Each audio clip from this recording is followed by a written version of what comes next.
If you clicked on this, it's probably because you've been struggling to build your fire. You're probably feeling like you're in the dark and it's cold and you got nothing but wet logs to work with. I'm here to help. Listen, passion is a magical thing. It's basically a superpower that puts the wind in your sails and drives you toward your goals. Passion is this radiating energy that surges through your veins and your muscles, and it allows you to move your feet as unconsciously as breathing. The problem is that everyone thinks they're just going to find it. And that's not the case. You have to forge it. You need to build the fire. Step 1 is to follow the sparks, not the flame. Listen, when you think of passion as a fire, every fire starts with sparks. Sparks are interest. What interests you? What pulls at you? What tugs at you? What gets your attention? What are the things that you think you would like if you got into them? Those are the sparks. You probably have an idea of what your sparks are, or you might have no clue at all. The first thing I want you to do is go and make a list. Go and find out exactly what your sparks are, organize them, pick out maybe 10. I suggest focusing on things that are fulfilling and lead you with something to show for it after and as you progress with it.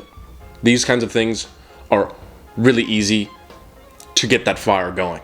This is something like gardening, where you will have a beautiful garden and fruit to eat as you go with it, or writing, where as you finish you will have projects completed that you can share with people, or maybe they just will help you with your storytelling skills all across the board. That's what I mean. With those things, it makes it especially easy to stick. Now, before you lock yourself down onto one single path or you commit to anything, the first thing I want you to do is to just play. Start to narrow down your list and explore freely without expectations or pressure to feel like you need to be good at it. Just go and have some fun with it. Passion will grow best when you give it room to breathe. Quite famously in medieval times, in the castles, apprentices would try their hands at many different tasks. And through that process, through this apprenticeship phase, they would find something that they were going to dedicate themselves to. This is the thing that they were going to master. It would be their craft. This is your apprenticeship phase. For this phase, forget about growing passion. Embrace being a beginner. Fail at some stuff, explore, have some fun, figure out what really seeps in. Some of these sparks will catch fire. They'll turn into small flames, and that's when we follow the next step. Now, take 1 or 2 of those small flames and start throwing on some sticks. This is the turning point. This is the commitment phase. Passion won't ignite until you decide that you're going to stick with something. When you make promises to yourself, when you start to make that commitment to set goals, to really embrace the process. Set a few manageable, achievable goals that will help you to know which direction to go in. Whether this is write a certain amount of pages every day, or to train and compete in a competition, or to read a book a month. Whatever it is, make sure that it is accountable, meaning that you yourself, with nobody else's help, can achieve this.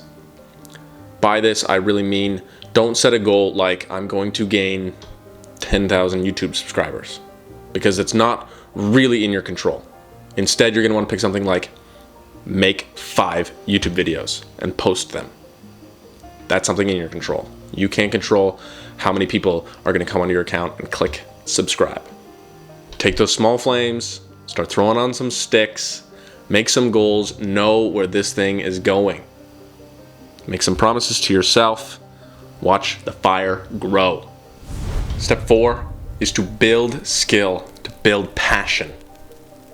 Okay, here's a key truth.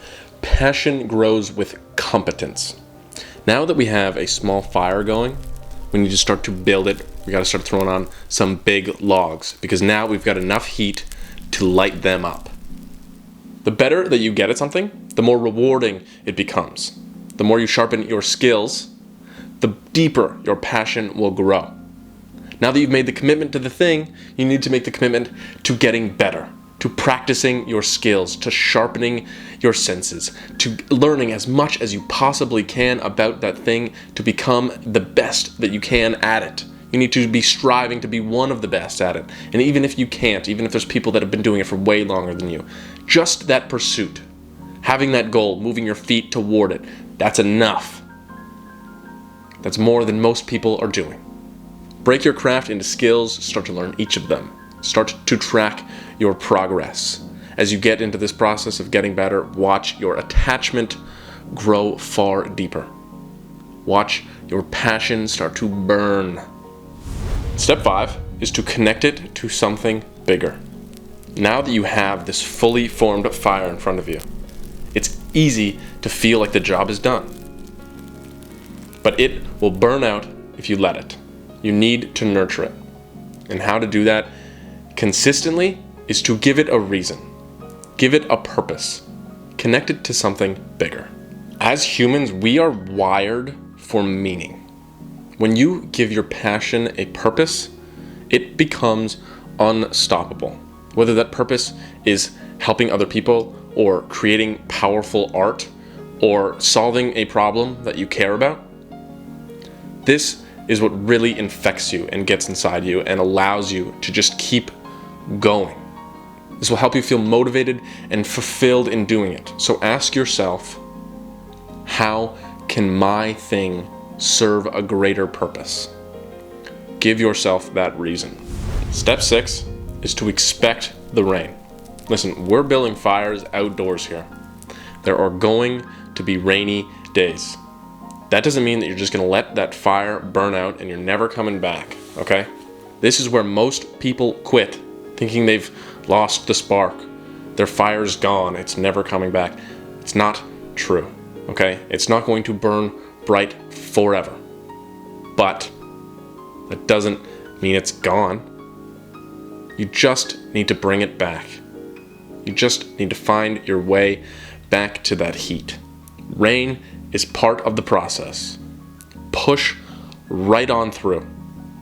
Your fire will be stronger for it because you didn't give up. You got through that once. Next time it rains, you'll be able to power through even harder because you know it's possible. Adversity creates strength. Accept it, prepare for it, go through it as best you can.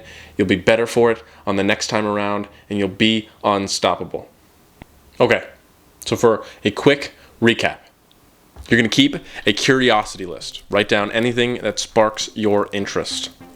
The second thing, pick a few of those, play and explore. Try a few things, no pressure at all. Just go with no expectations and have a little bit of fun.